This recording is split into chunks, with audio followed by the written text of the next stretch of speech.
Salam herkese, hər vaxtınız xeyir olsun. Bugün sizinlə Metropol Tereyos deneməsindən 10 dənə matematik sualına baxacaq. Birinci suala baxaq. Deməli, bizə ədədlər verib, ədədlərin hasili verib və bizdən sıralamanı istəyir. Bu tipli suallarda təbii ki, biz bunları bir-birinə vurub həll eləməyəcəyik. Ən rahat yolu nədir? Ən rahat yolu bunların hamısına bir dənə sərhəd tapırıq. Nədir o sərhəd? Məsələn, 33 ilə 41. İkisi də eyni uzaqlıqda hansı ədəddən kənardır? Məsələn, son rəqəmlərə baxaq. Məsələn, 37-dən düzdür, 33-ü 37 çıx 4, 41-i də 37 üstəgəl 4 yaza bilərik. Məsələn, 4-ü 37 çıxılsın 33, bunu da 37 üstəgəl 33. Bunu 37 çıxılsın üstəgəl 32, bunu da 37 çıxılsın 32 kimi yaza bilərik. Bir sözlə 1.375.637-yə gəlin özümüzdən bir dənə m deyək. Tamam mı? O zaman x nə olacaq? X bərabərdir. 33 yəni axırı 33 ilə qutaran olacaq. M çıxılsın 4 vurulsun. 41 ilə qutaran da olacaq. M üstəgəl 4. Bu da bizə nə verir? Düstur əsasən m kvadratı çıxılsın 4-ün kvadratı. Y-ə baxaq. Y bərabərdir. Bu olacaq deməli m çıxılsın 33. Axırı 70-dən qutaran da olacaq. M üstəgəl 33. Bu isə bizə verir m kvadratı çıxılsın 33-ün kvadratı. Baxdıq z-ə. Z bərabərdir. Axırı 69-dan qutaran təbii ki yazacaq m üstəgəl 32. Bu birisini də yazacaq m çıxılsın 32. Bu isə bizə m kvadratı çıxılsın 32-nin kvadratını verəcəkdir. İndi baxırıq. Bu hər hansı bir ədəddir, düzdürmü? Budur. Buradan sizcə 4-ün kvadratını çıxsam daha böyük, 33-ün kvadratını yoxsa 32-nin kvadratını çıxsam daha böyük alınır.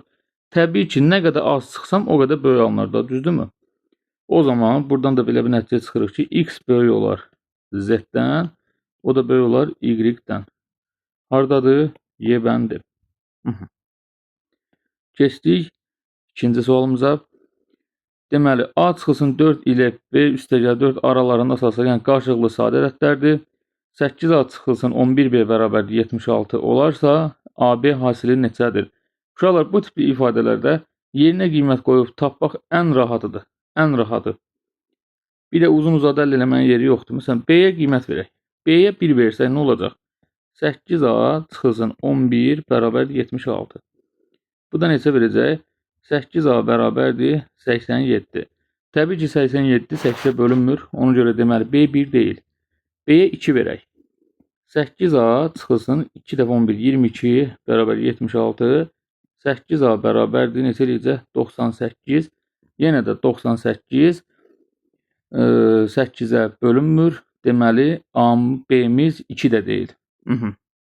Deməli, baxaq düz qoyduqmu? B-nin yenə 2 qoyunda 22, 76, 98. Getdik. B-ni yenə 3 yazaq görək nə göstərir. B 3 olarsa 8A çıxılsın 33 bərabərdir 76 olarsa, buradan da 8A bərabərdir 9, 109. 109 yenə 8-ə bölünmür. Deməli, B 3 də deyil. B-ni yenə 4 qoyuruq.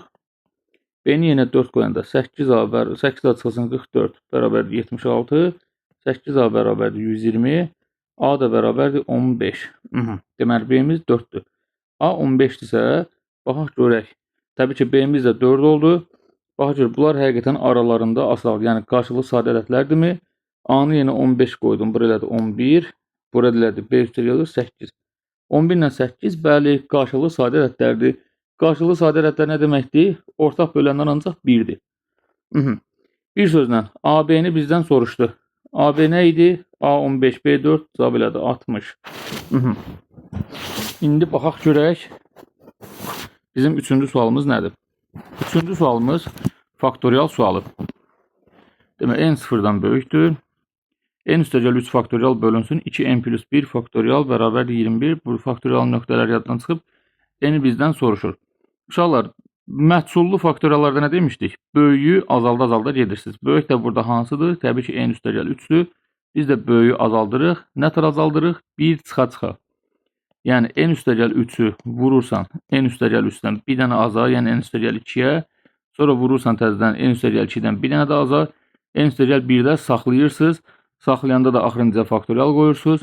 Nəyə görə n üstəgəl 1-də saxladıq? Çünki aşağıda n üstəgəl 1 var. Əgər n olsaydı, n-ə qədər gedəsiydiniz. Yazdıq 2n plus 1 faktorial bərabər 21. Bunlar getdi. Geriyə nə qaldı?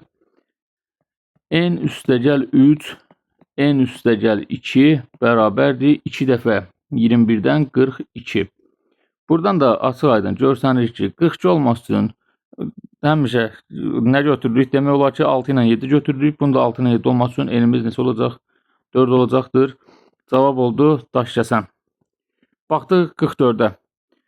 -1 A-dan balaca, A sıfırdan balaca, 0 B-dən, B də 1-dən, x də bərabərdir A böl B olduğuna görə x ilə ilgili aşağıdakı ifadələrdən hangisi kesinlikdir? Bax, bu söhbət vacibdir. Kesinliklə doğrudur. Kesinliklə doğrudur o deməkdir ki, uşaqlar, variantlardan ola bilər ki, bir neçəsi doğrudur. Amma biri var həmişə ödəsin. Biri var sadəcə olaraq ödədiyi vəziyyətlər var. İndi bizdən deyir ki, kesinliklə doğrudur, yəni həmişə doğrudur. Bu o deməkdir. Bizə burada vacib olan nədir? A-nı sıfırdan kiçik verib, deməli A mənfi ədəddir. B-ni sıfırdan böyük verib, deməli B müsbət ədəddir. Variantlara baxanda C deyir ki, cavab mənəm. Niyə? Deyir ki, x kubu sıfırdan kiçikdir. A mənfidir, B də müsbətdir. Bir-birinə vuranda bunları onsuz da mənfi ədəd edir. Mənfi ədədində kubu həmişə sıfırdan kiçikdir. Yəni bunun başqa variantı yoxdur. Mənfi ədədin kubu həmişə sıfırdan kiçikdir. Cavab nə oldu? Kesinliklə doğru. C bəndir. Baxdıq 45-ə. 45 də maraqlı sualdır. Uşaqların gözünü qorxudan suallardandır. Amma təbii ki, yenə də yerinə qiymət qoyaraq biz bunu sürətli şəkildə həll edəcəyik. İndi mən sizə izah eləyəndə biraz yavaş izah edirəm. Ola bilər ki, misalın həlli uzanır, biraz vaxt çox aparır. Mən sadəcə bunu sizə izah eləmək məqsəd.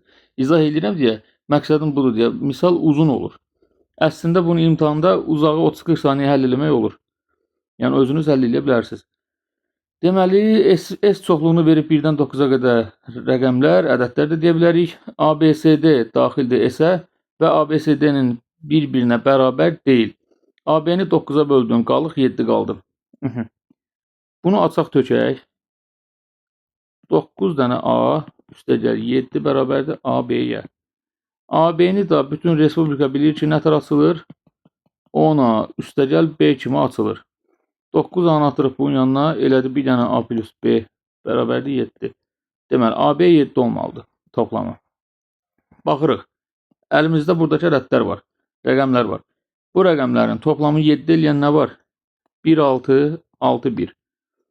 2, 5, 5, 2. 3, 4, 4, 3. Başqası varmı? Yoxdur. İndi bir-bir bunları böləsiniz. Belə deyirəm, gözünüz qorxmasın, rahatdır. Elə ikincidə tutuzdurasınız. Məsələn, 16-nı 9-a bölək. 16-nı 9-a böldüm, bir dəfə 9. Zaten bu səhvdir. Niyə görə? Çünki burada bizə CD verib. CD o demək ki, 2 rəqəmli ədəddir. Burada 9 bir rəqəmlidir, deməli 16 deyil. 61-ə baxaq. 61-i böldü 9-a. Nə qədər yerləşir 61-in içində 9? 6 dəfə eləmi? 6 dəfə 9, 54. Düzdür? Qalx necə qaldı? 7. Baxdıq, görüb bunu səhv eləmədik ki. 61-i böldüm 9-a, 6 dəfə 9, 54. Qaldı neçə? Qalıq 7 qaldı. Bizdən də C ilə D-nin toplamını soruşur. 5 ilə 4, 9.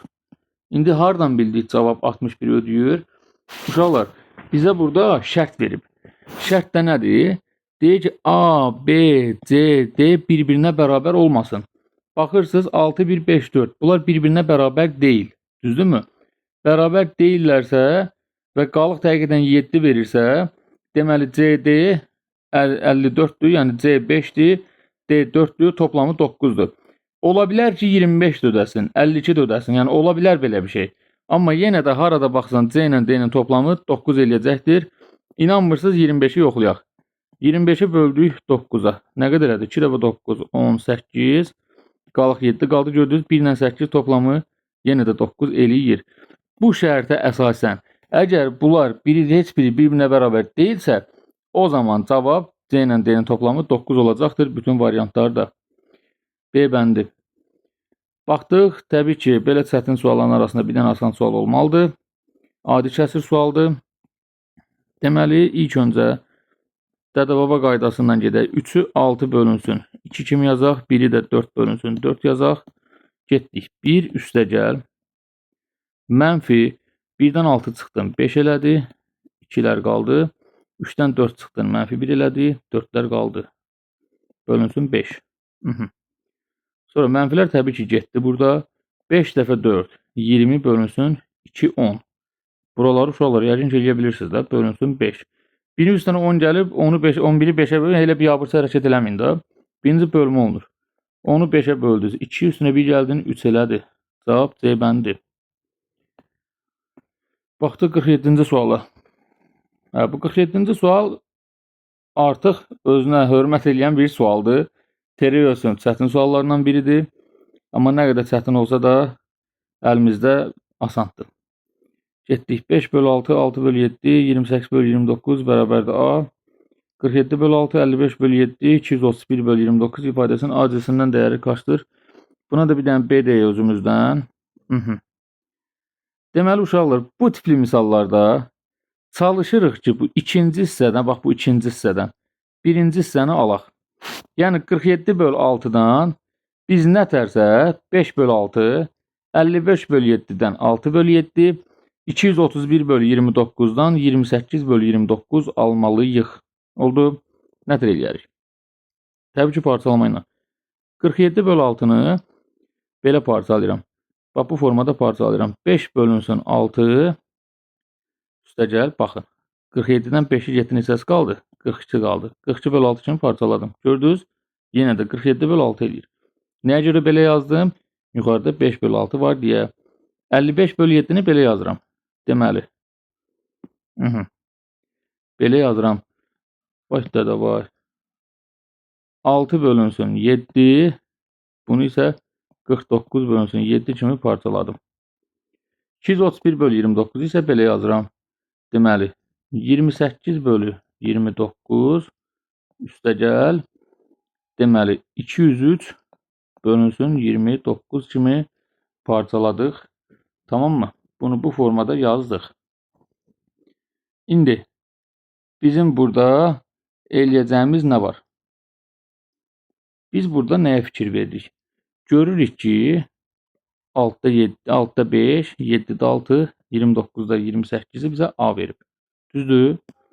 Yəni 6'da 5, 7'də 6. Təbii ki, burada nöqtələr olmalıdır. 29'da 28 A'dır. Getdik. Yazırıq indi. İndi uşaqlar, bura təbii ki, bulan yerinə təbii ki, A yazdıq. Yazıq üstəgəl A. Qabaq tərəfləri isə hamısı 7 eləyir. 6'da 42 7. 7'də 49 7. 29'da 203 7. İndi məsələ odur ki, burada nə qədər 7 var? Yəni ona görə bura bir dənə 7x yazıram. Biz x-i bilmirik. Tamam mı? 7x üstəgəl A yazdım. Buradakı neçə dənə 7-nin tapmağın əsas yolu da bilirsiniz nədir? 5-dən 28-ə qədər və yaxud da fərqi yoxdur. 6-dan 29-a qədər. Nə qədər rəqəm var, ədəd var, onu tapırsınız, bəs eləyir. Fərqi yoxdur. Yəni hansını tapırsınız, eyni şey də olsa. Məsələn, 5-dən 28-ə qədər nə qədər var? Çoxunuz deyirsiniz ki, 28 çıxılsın 5, 23 dənə. Belə deyil. Oldu uşaqlar. Üstünə bir gəlməyi unutmayın. 24 dənədir. 24 dənə deməli burada ədəd var. Oşum, x-imiz 24 oldu. 7 vurur 24 üstəgəl A. Burada neçə elədi? 168 üstəgəl A. Cavab Bakı. Baxdıq 48-ə. 48 maraqlı sualdır. Çoxunuza bəlkə də çətin gələ bilər. Amma maraqlı və asan sualdır. Getdik. 72-ni belə yaza bilərik. 72 vurulsun. 10 üstündə neçə? Mənfi 3. Bunu necə yaza bilərik? 5 vurulsun. 10 üstündə mənfi 3 vurulsun. Niyə mənfi 3 yazıram? Çünki burada 3 dənə var. Gördünüz, burada da 3 dənə var. Ona görə. Bir də vurulsun 10'un kvadratı. Yuxarı sadələşəndə neçə oldu? 72 vurulsun 5 vurulsun. Üstlər toplanır. 10 üstü mənfi 3, 10 üstü mənfi 3. Elədir 10 üstü mənfi 6, 10 üstü 2 də buradan, 10 üstü mənfi 4. Bu yuxarıdır. Aşağıya baxanda görərsiniz bu 1 vurulsun 10 üstü mənfi 3'dür. Bu da 10 üstü 5'dir. 1 zaten heç nə. 10 üstü mənfi 10 üstü 5'də bir-birinə vurulanda üstlər toplanır. 10 üstü 2 eləyir. Burada oldu 10 üstü 2. Bərabərdir. Böləndə üstlər çıxılır, düzdürmü? Yəni 72 vurulsun 5 vurulsun 10 üstü. Böləndə üstlər çıxılır. 10 üstü mənfi 4'dən də 10 üstü 2'ni çıxanda təbii ki, üstlər çıxılır. Mənfi 4 çıxılsın ki, elədi 10 üstü mənfi 6. Bu deyir ki, bizə bu bərabərdir 10 üstündə k vurulsun 6m. Hə. Biz indi buradan 10'luq hissəni bərabər tapmışıq uşaqlar. Amma bizə 6 verib. Burada isə 72 vurulsun 5 var əlimizdə. İndi biz bu 72'nin sadə vuruqlara ayıraq. 72'nin sadə vuruqlarına ayırdıq. 2, 36. 2, 18. 2, 9, 3, 3, 3, 1. Yəni, nə tər ayıra bilərik? 2 üstü 3, bir də 3'ün kvadratı kimi. Düzdür? Yazdıq. 2 üstü 3, vurulsun 3'ün kvadratı, vurulsun 5, vurulsun 10 üstü mənfi 6. Deməli, uşaqlar, bu 2'nin kubu var ha, 2'nin kubu. Bu 2'nin kubunu belə yazaq. 2'nin kvadratı vurulsun 2 kimi yazaq. Elə bir ki, bu 2 ilə 5 bir-birinə vurulub 10 yaratsan, 2'nin kvadratı ilə də 3'ün kvadratı bir-birinə vurub 6'nın kvadratını yaratsan. Vurulsun 10 üstü mənfi 6. 10 üstü 1 ilə 10 üstü mənfi 6 bir-birinə vuran dilədir. 10 üstü mənfi 5 vurulsun 6'nın kvadratı. Bu da elə ki, bu ikisi bir-birinə bərabərdir. Baxın. Deməli, 10'un üstündəki mənfi 5'dir. Burada k'dır. Deməli, k mənfi 5'dir. 6'nın üstündəki m'dir. Burada da 2'dir. Mənfi 5'dir. 2 neçə elədir? Mənfi 10 elədir. İnşallah ki, diqqət səhvlərəmlik heç orada. Əgər hansısa bir səhvimi görərsinizsə, uşaqlar kommentlərə yazarsınız. Baxdıq bura. Hamısının üstü mənfi 3'dür. Ona görə biz təbii ki, hamısını eyni yerdə yaza bilərik. 0.2, 0.3, 0.6, üstü mənfi 3. 0.2'ni 0.4'ə vuranda təbii ki, eləyir 0.6, bölünsün 0.6, üstü mənfi 3. Bura 0 artıranda bilirsiniz ki, uşaqlar, 1 bölü 10 qalır, üstü mənfi 3. 1 bölü 10'unuz 10 üstü mənfi 1'dir. Üstündə də mənfi 3 olanda 10 üstü 3'dən cavab elədir 1000. Arada belə çərəz suallar da olur. 50-ci suala da baxaq. 3x bərabər 16, 3y bərabər 8 üslü sayıların özəllərindən biridir. Rahat sualdır. Amma yolunu bilməsə çətindir eləmək. 16'nı yazırıq. Deməli, nə yazaq? Bu rənglə yazırıq. 2 üstü 4 yazaq. Bu rəngdə çox pis oldu. Deməli, 3x bərabərdir. 16'nı yazıq 2 üstü 4. 3 üstü y bərabərdir. 8'i yazdıq 3 üstü 2. Bundan sonra nə edirik? Deməli, baxın, buraya yazıram. Qayda. A üstü x bərabərdir. B üstü y-ə. A üstü m bərabərdir. B üstü n-ə. Əgər bu bərabərliklər ödənirsə, x-in m-ə nisbəti y-in n-ə nisbətinə bərabərdir. Təbii ki, belə də deyə bilərik. A-nın qüvvətinin A-nın qüvvətinə, B-nin qüvvətinin B-nin qüvvətinin nisbəti. Belə də yaza bilərik. Misallarda çaşdırıb sizi yerlərini dəyişib verərlər. Məsələn, bura B, bura A yazarlar. Siz elə yəni çaşdırmayın. Eyni olmalıdır. Bir sözlə burada 3-ünkü 3-ünküyə, 2-inki 2-inkiyə. Bura 3 yazmışıq. Nə qəşəng? Bura 2-dir. Demək, 4-ün 2-yə nisbəti. X-in Y-ə nisbəti təbii ki, 4-ün. Biz burada, daha doğrusu mən burada 8'i 2'nin kubu yazmaq vaxtında 3'ün kvadratı yazmışam. Nə qəşəng. Burada diqqət səhv eləmişəm. Gördünüz? Deməli, mən də səhv eləyə bilərəm. Deməli, 3 üstü x bərabərdir 2 üstü 4. 3 üstü y bərabərdir 2 üstü 3. 3 üstü 2 yox. Getdik. X-in Y-ə nisbəti bərabərdir 4-ün 3-ə nisbətinə. Və oran orantıya əsasən X bərabərdir 4K, Y bərabərdir 3K olacaqdır. Bizə də deyir ki, X-dən Y çıx, 4K-dan 3K çıxdı. Təbii ki, bir dənə K qaldı. X-in üstünə də Y gəldim. 4K-nın üstünə 3K gəldim, elədi 7K. Burada da K-lar getdi, 1/7 qaldı. Cavabımız oldu Ağcabədi. Keçdik 51-ci sual. 52-ni də eləyəcəm, saxlayacağım. Sonrası gələn videolarda Allah qoysa dərslərim məni gözləyir. Sizlərdən ötürü çəkirəm bu videonu. Dərslərə ara verib. Deməli, A-nı bizə tam ədəd verib. Uşaqlar, bu sual son 1-2 ildə moda düşüb. Son 1-2 ildə demək olar ki, bütün Telegram qrupları, nə bilim, Instagramda, orada, burada. Hətta bir neçə dəfə mənim özümə də göndəriblər ki, bu sualı müəllim həllini bizə deyərsiniz. Uşaqlar, bunun həll yolu kim kəşf edibsə bu sualı halaldır ona. Yəni, nə fikirləşib bunu kəşf edib, həqiqətən maraqlıdır. Deməli, uşaqlar, bunun həll yolu belədir. 3 dənə 3 bucaq çəksiniz burada. Sabaha qədər dəll edirsiniz. Amma ən rahat yolunu indi sizə deyəcəm. Sizə nə lazımdır? Sizə bunun cavabı lazım deyil. İmtahandasınız. Sizə bunu həll eləmək lazımdır, yoxsa birbaşa cavabı bilmək lazımdır? Təbii ki, birbaşa cavabı bilmək lazımdır. Ən asandını deyirəm. Çox yox. Bir dənə 3 bucaq çəkirsiniz, bizə dənə. Həmin bu bir tərəfə 16-nı yazırsınız. Hipotenuzlardan, katetlərdən söhbət gedir. O biri katetə bunun kökdən çıxmışını, bir də bunun kökdən çıxmışını toplamı nə edir? 3, 4, 5, 12 elədi. Burada Pifaqor teoreminə görə x nə alınırsa cavab odur. 20. Yəni ən rahat yolu budur. Daha bir də orada özündən 98-dən 3 bucaq çək, nə bilim birləşdir, xəttləri çək, paralel xəttlər bir-birinə bərabərdir. Boş-boş söhbətlər lazım deyil. Sizə nə lazımdır? İmtahanda həll eləyəsiniz, cavabı yazasınız. 5 saniyəlik sual, bax, 5 saniyə. Keçdik 52-yə. 5 saniyə falan deyirik, düz elədik mi bunu? 3, 4, 7, 5, 12, ədəd 400, 256, 144, 20, normal bildiyimiz üç bucaqlardan şu. 52. Deməli, x daxildir real sayılara. X kubu çıx 3x kvadrat üstə 3x çıx 1-i görəndə sənin ağlına x çıx 1-in kubu gəlmirsə, səndə deməli problem var dostum. Bərabərdir.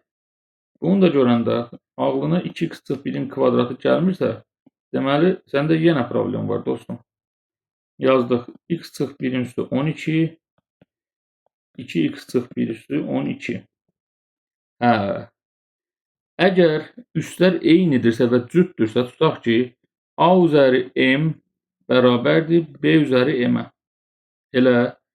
Əgər M tək olarsa, elə A-nı B-yə bərabər götür, qutardı, getdi. Yox, əgər M cüt olarsa, bilirsiniz də, bu riyaziyyatda başımıza oynasanlar ancaq cüt ədədlər olur. M cütdürsə, o zaman sən A-nı B-yə bərabərləşdirəsən, amma A-nı mənfi B-yə də bərabərləşdir. Və yaxud da B-ni mənfi A-ya, yəni fərqi yoxdur bunun, oldu. İndi getdik. X çıx 1-i, bir dənə sən çatmırdın. X çıx 1 bərabərdir 2x çıx 1-ə. Buradan mənfi x bərabərdir 0-a. Təbii ki, x də 0-a bərabərdir. Sonra x çıx 1 bərabərdir mənfi B dedik. 1 çıx 2x-ə. Buradan 3x bərabərdir 2-yə. X bərabərdir 2/3-ə. Bizdən də bunların, bu sizdə uşaqlar nə deməkdir? Toplam sembolü deməkdir. Rəhmətli matematik 2-də var idi belə şeylər. Deməli, x-in 0-dır, bir də x-in 1-2 yazaq, bunlara maraqlı olsun. Bunların toplamı nə eləyir? 2/3 oluyor. Bir də bunun pi-x'i də var, bu da çarpımı deməkdir. Elə bu toplam, bu da çarpım sembolüdür. Pi-x neçə olacaq? 0-dan 3-dəki 0 eləyəcəkdir. Bu qədər uşaqlar, gələn səfərdə Allah qoysa, bu biri sualların davamını izah edəcəm. Çox yorğunam, çox dərs keçmişəm, ona görə bu tempdə izah elədim. İzləmədə qalın, növbəti videolar olacaq. Hələlik, özünüzə yaxşı baxın.